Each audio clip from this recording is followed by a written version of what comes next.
Aujourd'hui il a plu. La mer était déchaînée.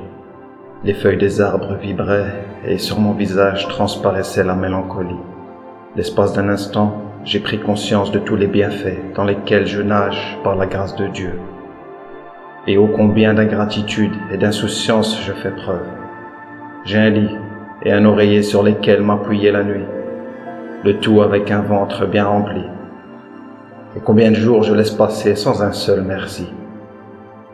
Et puis je me suis souvenu que Dieu ne veut pas nous voir tristes, mais parfois il le faut, car sans un peu de malaise, on a du mal à prendre conscience.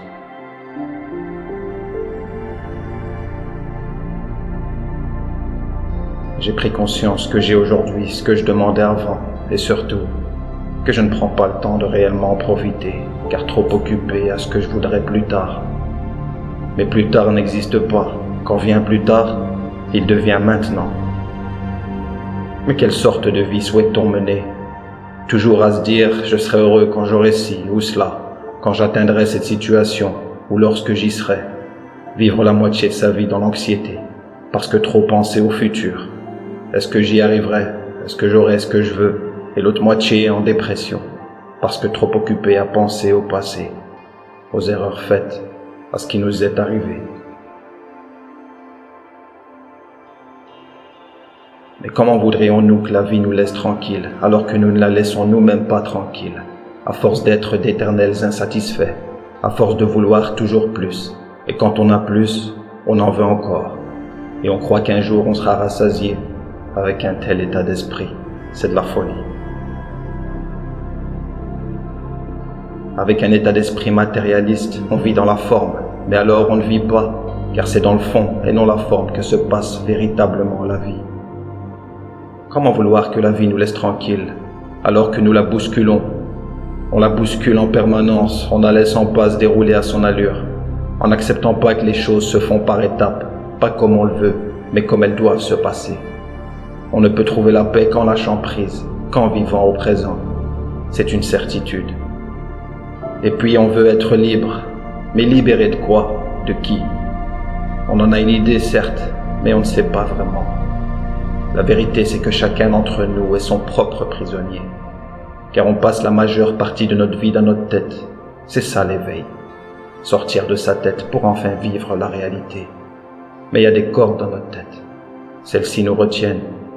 Ces cordes, on pourrait les couper, mais ce serait sortir de sa zone de confort. Ce serait remettre en question ses croyances sur le monde. La plupart n'osent pas, et c'est tout à fait naturel, car c'est aller au-delà de ses peurs.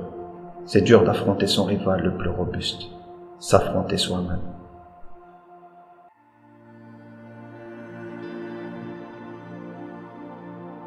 Il faut beaucoup de courage et de patience pour s'éveiller, car ça prend du temps. Et ça fait peur de continuer en ayant laissé une partie de soi sur le trottoir, mais ça en vaut vraiment le coup. Dis-toi que ce sera moins dur d'avancer ensuite, et puis c'est ainsi que tu pourras te trouver. Il n'y a pas de moyen plus efficace pour s'alléger. Parce que de quelle liberté peut-on parler si l'on continue de passer le restant de nos jours dans notre tête, si on quitte ce monde en n'ayant fait que rêver sans agir? Chacun d'entre nous vivons dans un monde imaginaire, forgé de toutes pièces par son mental, et on regrette la plupart de nos décisions. C'est évident, car on ne les prend pas en toute conscience. C'est notre mental qui le fait à notre place.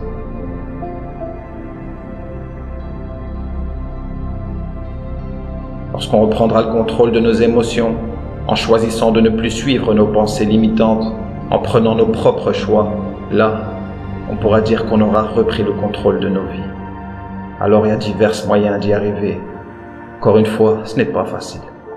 Nul ne peut agir à ta place. Désormais, tu es seul face à toi-même. Quelques connaissances ou coups de pouce ne te suffiront pas.